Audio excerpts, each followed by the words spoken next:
¿Es el diluvio simplemente un mito hebreo? ¿Tiene sentido el registro bíblico del diluvio de Noé y el arca a la luz de los descubrimientos científicos modernos?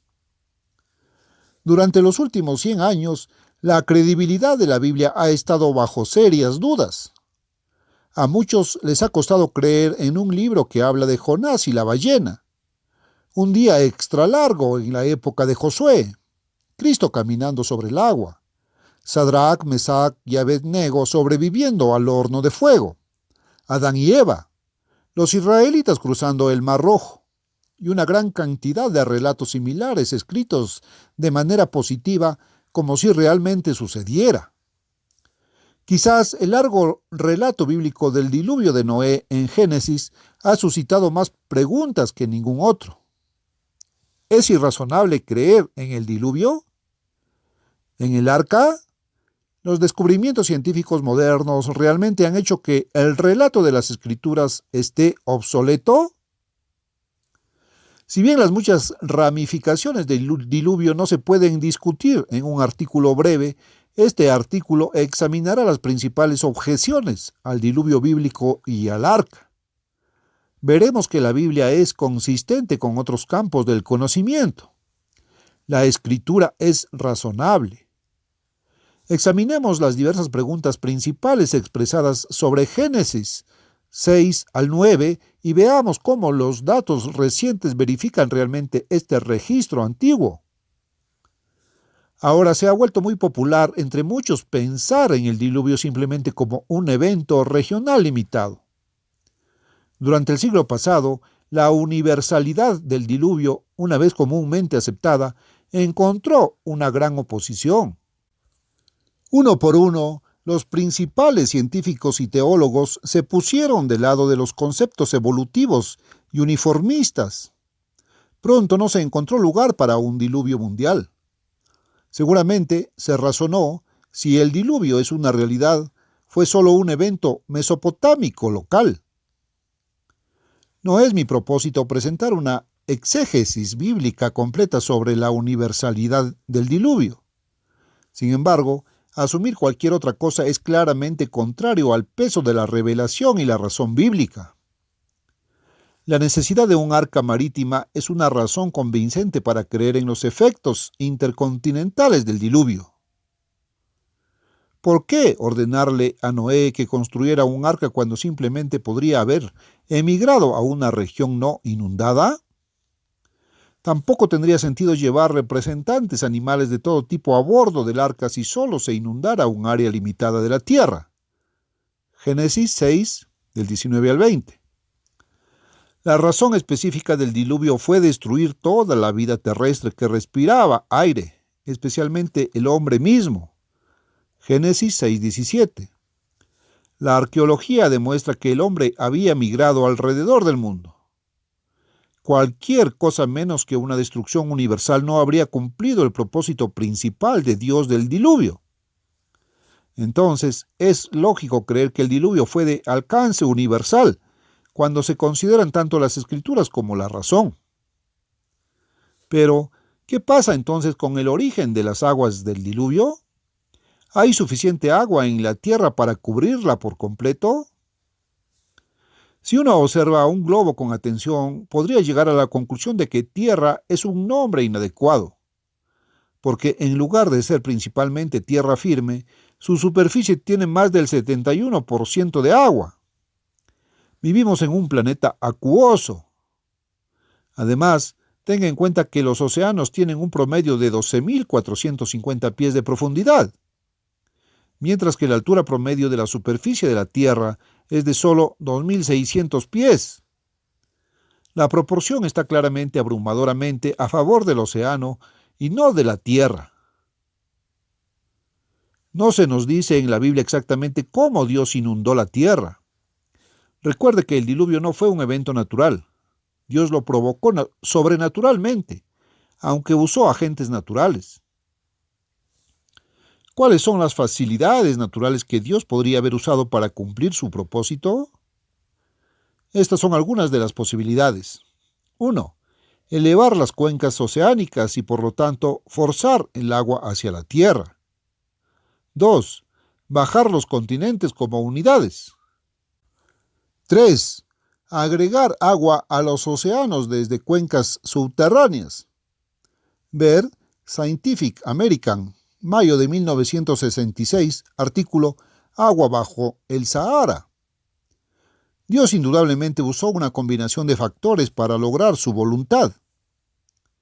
De la misma manera, cuando las aguas del diluvio retrocedieron, habrían regresado al lugar que Dios hizo para ellas, las cuencas oceánicas y los depósitos subterráneos. ¿Tenía el arca capacidad suficiente para llevar representantes de todos los animales terrestres? Considera el tamaño declarado del arca. La longitud del arca será de 300 codos, su anchura de 50 codos y su altura de 30 codos. Génesis 6:15. Los registros históricos de la longitud exacta del codo en términos modernos son vagos. Nuestra investigación lo ubica en alrededor de 22,5 pulgadas. Si es válido, esto significaría que el arca tenía 563 pies de largo, 94 pies de ancho y 56 pies de alto. Su volumen de 3 millones de pies cúbicos habría tenido un desplazamiento en peso de agua de 66,000 toneladas.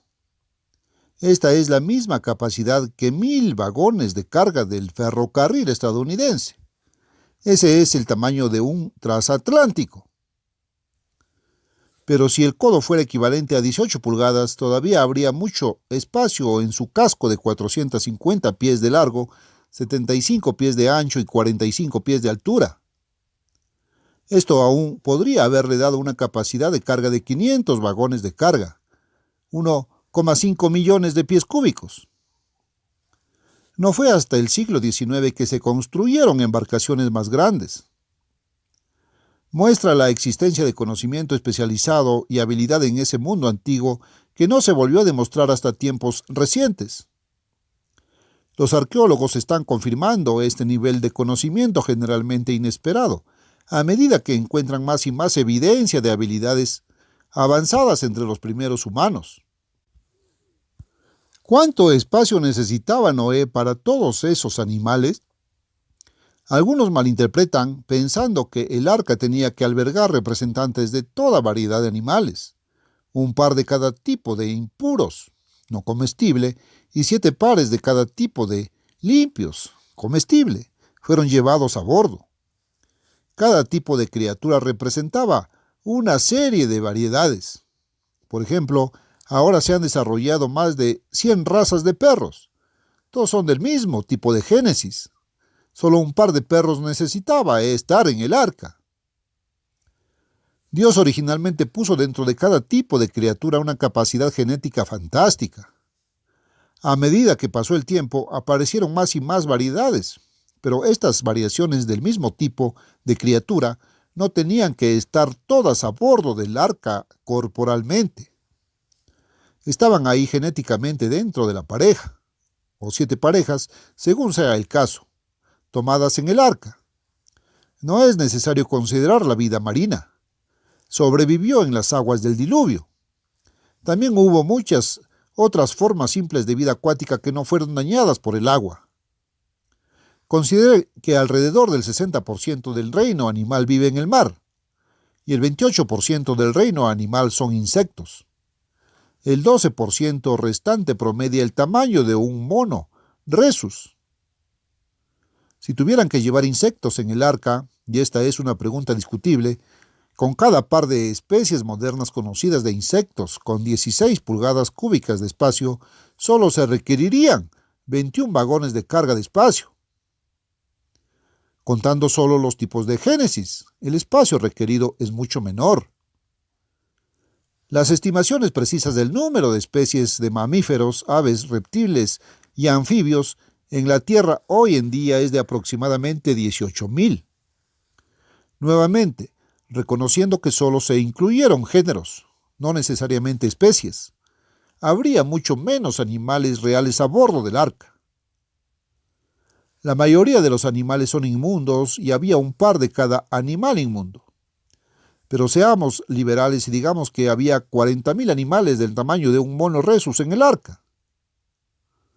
¿Cuánto espacio se necesitaría para albergarlos?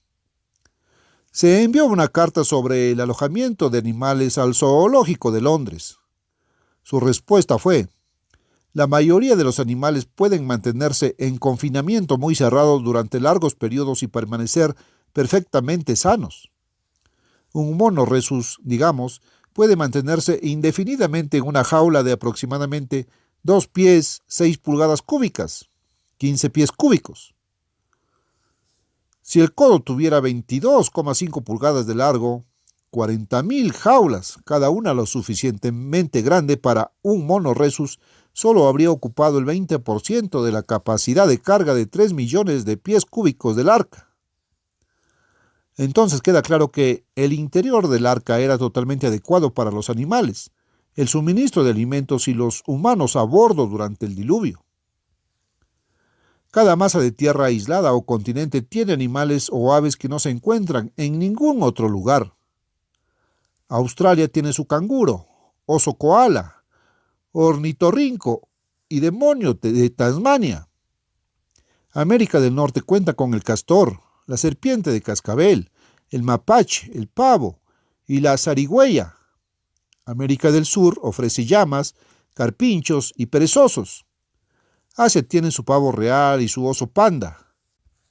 África tiene la jirafa, el hipopótamo y la cebra. Ciertos grupos de islas también tienen tipos de animales que no se encuentran en otros lugares.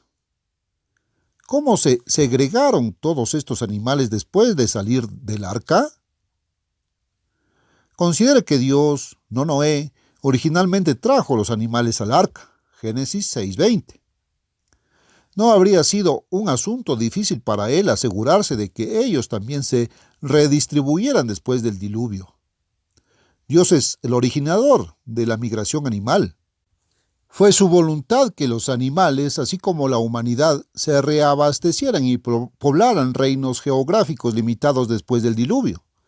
Génesis 9:1, 10:5, 11 del 8 al 9. No debería sorprendernos ver tanto a hombres como a animales, incluso hoy en día, básicamente segregados en todo el mundo. Este principio debería parecer básico. Todas estas formas de vida existen en las áreas terrestres específicas donde mejor pueden florecer. Las principales masas terrestres de la Tierra tampoco están tan aisladas como se podría suponer. Han estado aún menos aislados en el pasado. Sea testigo del puente terrestre existente entre Asia y África, la península del Sinaí y América Central, entre los continentes de América del Norte y América del Sur. Los estrechos de Bering entre América del Norte y Asia son bastante poco profundos. Miles de millas cuadradas están cubiertas por agua de menos de 150 pies de profundidad. Grandes áreas de océano reciente entre el sureste de Asia, las Indias Orientales y Australia tienen menos de 600 pies de profundidad. Esto ilustra que tales comunidades aisladas de hoy en día no están imposiblemente separadas unas de otras por grandes extensiones de océano profundo. Este factor puede jugar un papel en la migración animal después del diluvio. Además, cuando los hombres viajan y migran, tradicionalmente llevan consigo plantas y animales familiares. Algunos van con ellos accidentalmente. Muchos animales se han extendido a nuevas áreas de esta manera. El conejo a Australia, el gorrión inglés y el barrenador del maíz europeo a las Américas, etc. Descubrimientos recientes muestran que existía mucho tráfico marítimo en el mundo antiguo. La Biblia misma muestra que los barcos de Salomón surcaron los mares y trajeron artículos preciosos y animales al Medio Oriente desde grandes distancias. Primera de Reyes 9, del 26 al 28, 10, 22 y Segunda de Crónicas 9, 10. Es lógico concluir que los animales también fueron enviados entre otras áreas. También se ha demostrado que los animales han llegado a islas aisladas sobre masas flotantes de vegetación o sobre escombros de tormentas e inundaciones. Esto ha sido señalado por autores como Rachel Carson en su ya clásico trabajo The Sea Around Us. Cada vez que una isla emerge del mar, pronto se convierte en el hogar de varios tipos de animales y plantas. Antes del siglo XIX, se creía comúnmente que el diluvio era responsable de prácticamente todos los fenómenos geológicos. Cada vez que se encontraba un fósil, el buscador inmediatamente pensaba en el diluvio de Noé. Pero pronto se resquebraja la idea desarrollada. Si el diluvio de Noé fue verdaderamente responsable de la mayoría o de todos los fósiles de la Tierra, entonces, ¿por qué el registro fósil no está completamente mezclado? ¿Por qué ciertas capas solo contienen ciertos fósiles? ¿Por qué, por ejemplo, nunca se encuentran restos de dinosaurios mezclados con tigres, leones y otras formas de vida de los mamíferos modernos? Los restos de mamíferos faltan casi por completo en el mundo de los terribles lagartos. Este enigma se multiplica cuando se considera que el registro estratigráfico solo puede entenderse como un pasaje de tiempo mayor que el año del diluvio de Noé. La mayor parte del registro geológico representa una secuencia de eventos que no pueden encajar en el breve lapso del tiempo del diluvio mismo. Por esta razón, a menudo había una diferencia de opinión entre los teólogos y los científicos creyentes en la Biblia del siglo XIX en cuanto a dónde se encuentra la evidencia del diluvio en las rocas. Las estimaciones han variado desde la columna geológica completa hasta una capa delgada de arcilla. Sir Leonard Hawley, Excavaciones en Ur, Londres, Ernest Bohn, 1954. Una comprensión adecuada debe comenzar con un conocimiento tanto de la Biblia como del registro fósil silencioso pero revelador de la Tierra. El propósito declarado de Dios en el diluvio fue destruir tanto al hombre como a la bestia de la faz de la Tierra. Esta es claramente la razón por la que Dios envió un diluvio de aguas. Fue una época de gran extinción. Esta es la primera pista vital. Pero también debemos recordar que el diluvio fue un evento relativamente reciente. La cronología bíblica lo ubicaría hace unos 43 siglos. Por lo tanto, debemos esperar encontrar la evidencia del diluvio hacia la parte superior de la secuencia de capas de la Tierra. La tercera pista involucra al hombre mismo y su mundo. Vivimos en un mundo de mamíferos, pájaros y plantas con flores. Debería ser un mundo bastante similar al mundo antediluviano. El arca, recuerda, albergaba representantes de todo tipo de formas de vida terrestres que respiraban aire. Lo que encontramos a nuestro alrededor hoy debería ser fundamentalmente el mismo tipo de vida que Adán y sus descendientes antediluvianos vieron a su alrededor. Sería lógico esperar que ciertas variedades se extinguieran en el diluvio, pero su clase y tipo todavía deberían estar entre nosotros hoy. En resumen, podríamos esperar encontrar evidencia geológica del diluvio al 1. Notar un tiempo de extinción en el registro fósil. 2. Mirar hacia la parte superior de la secuencia geológica de rocas. Y 3. Buscar una extinción de tipos de animales que nos son familiares hoy. ¿Qué evidencia hay entonces en la columna geológica que daría peso a la catástrofe mundial precipitada por el diluvio de Noé? El doctor George Miller, ex supervisor del famoso Los Ángeles La Brea Tar Pits, dijo lo siguiente sobre el problema pegajoso de la extinción. Hemos tenido 2 eras de extinción masiva de vertebrados en la existencia del mundo, la de los dinosaurios y la de los grandes mamíferos al final del Pleistoceno o Edad de Hielo. Cuando terminó ese periodo, mamuts, mostadones y los gatos con dientes de sable se extinguieron en todo el mundo. Es un misterio. Los gatos dientes de sable, por ejemplo, eran animales muy exitosos. Ellos se extinguieron por completo. ¿Por qué? ¿Catástrofe? ¿Plaga? ¿Temblores? ¿Un cambio en el medio ambiente o el clima? No sabemos. Tampoco sabemos la respuesta a los misterios dentro de los misterios. Por ejemplo, los caballos pasaron por su propia evolución solo en el hemisferio occidental. tan completamente que se necesita un experto para distinguir los huesos de los últimos caballos antiguos de los modernos.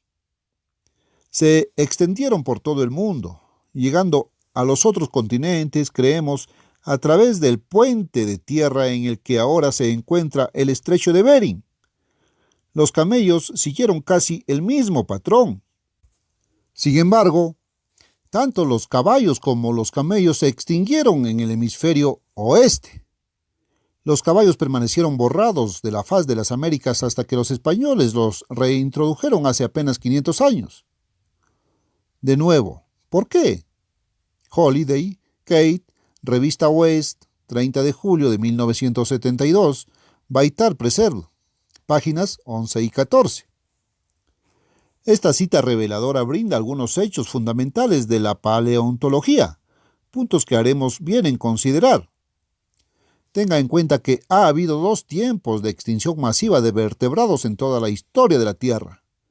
El primero fue la extinción de los dinosaurios, y se podrían añadir también los reptiles voladores y los reptiles marinos.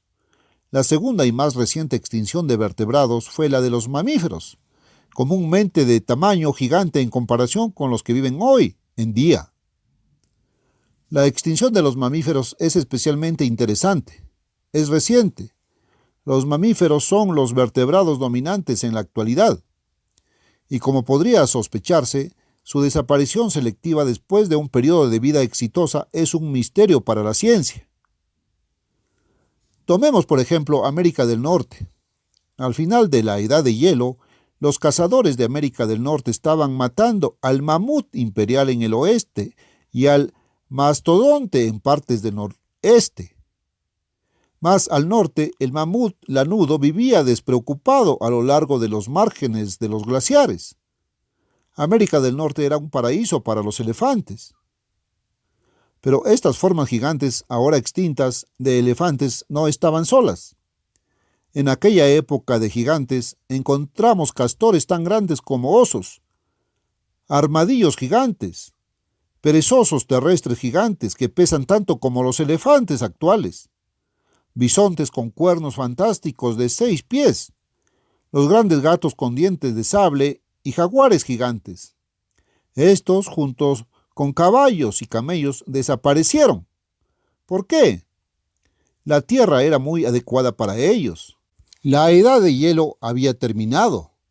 Sin embargo, alrededor del 70% de todos los mamíferos nativos de América del Norte, con un peso corporal adulto de más de 100 libras, se extinguieron en una época de abundancia. Hace unos 100 años, los científicos comenzaron a ver la magnitud del problema de la extinción. Alfred R. Wallace, quien desarrolló la idea de la evolución biológica simultáneamente con Charles Darwin, quedó impactado por la repentina, extraña y reciente aniquilación de la vida de los mamíferos. En 1876, Wallace señaló: «Vivimos en un mundo zoológicamente empobrecido, del cual todas las formas más grandes, feroces y extrañas han desaparecido recientemente. Sin embargo, es sin duda un hecho maravilloso y uno en el que apenas se ha insistido lo suficiente. Esta muerte repentina de tantos grandes mamíferos, no en un solo lugar, sino en más de la mitad de la superficie terrestre del globo». Alfred Russel Wallace, Geographical Distribution of Animals, New York, Hafner, 1962, volumen 1, página 150. Ahora, después de 100 años, los científicos saben que el efecto fue mundial. Un desastre global golpeó la Tierra después de la Edad de Hielo, que afectó muy duramente al reino animal. América del Sur perdió casi todos sus animales grandes. Europa y Asia también sufrieron pérdidas. El día de los mamíferos gigantes había llegado a su fin. Un escritor anotó sabiamente: «Los dinosaurios y los gatos con dientes de sable no se extinguieron porque de alguna manera fracasaron. Aparentemente se extinguieron debido a algunas fuerzas poderosas e inusuales completamente fuera de su control». Science Digest. The Great Dinosaur Disaster, Daniel Cohen, marzo de 1969, página 52. ¿Fuerzas poderosas e inusuales? Sí, de hecho. Y en el caso de la reciente extinción de mamíferos, la agencia parece obvia. El diluvio de Noé. La extinción anterior de los dinosaurios tiene su lugar en el tiempo antes de la creación del hombre. Aquellos lectores que deseen más información sobre el diluvio están invitados a leer nuestro artículo reimpreso titulado Masacre Mundial de Mamíferos. Hemos visto cómo el registro de las escrituras presenta una solución viable a un misterio científico de larga data. Aunque muchos detalles aún no se han entendido claramente, el cristiano puede permanecer seguro de que los hallazgos de la ciencia continúan respaldando las palabras de las Escrituras.